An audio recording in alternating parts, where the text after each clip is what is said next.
While the multiverse saga is set to wind down with Avengers, Doomsday and Avengers, Secret Wars, Daredevil, Born Again has just introduced a new superhero team to the MCU. Matt Murdock has been working hard to get a group of vigilantes to join forces with him in his mission to fight Kingpin and the Anti-Vigilante Task Force, AVTF. However, while searching for new blood, Charlie Cox appears to have had surprising luck in bringing back a familiar crew that previously appeared in the Netflix Marvel Universe. Of course, there are a few new additions, like Angela Del Toro as the White Tiger, but as recent episodes have shown, Daredevil's strongest alliances appear to be his oldest friends. Daredevil, Born Again is bringing the Defenders back together. Kristen Ritter's Jessica Jones was prominently positioned as a major new addition in Daredevil, Born Again Season 2, and her appearance on the show led to a lot of speculation about whether the rest of the Defenders would show up in Hell's Kitchen after their unceremonious end in the Marvel Netflix shows. And while Luke Cage has been confirmed to be on a mission for Mr. Charles, as seen when Jessica confronts him about her partner, Danny Rand has been completely absent from the series. However, some early set photos from Daredevil, Born Again Season 3 have seen Mike Colter, who plays Luke Cage, and Finn Jones, who plays Danny Rand, both appearing alongside Ritter in the upcoming season. The reunion is unlikely to happen in Season 2, but with the confirmation of these actors being on set for the next season, it's clear that the plan is to reunite the Defenders and place them inside the MCU, making them the latest addition to the growing roster of heroes joining the MCU throughout the multiverse saga.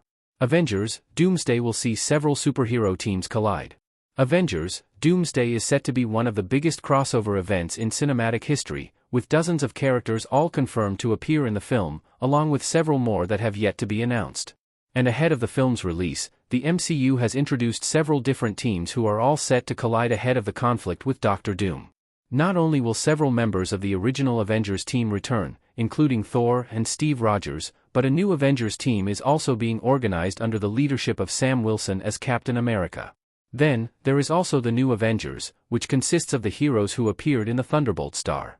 These will also be joined by heroes from other realities, such as the Fox X-Men and the Fantastic Four, who debuted in the recent MCU film but were living on Earth 828.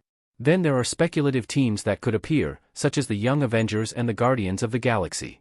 With so many new heroes, it feels unlikely that the Defenders will also be appearing in Avengers, Doomsday. The street-level heroes have dominated the multiverse saga image courtesy of JoJo Wilden/Disney.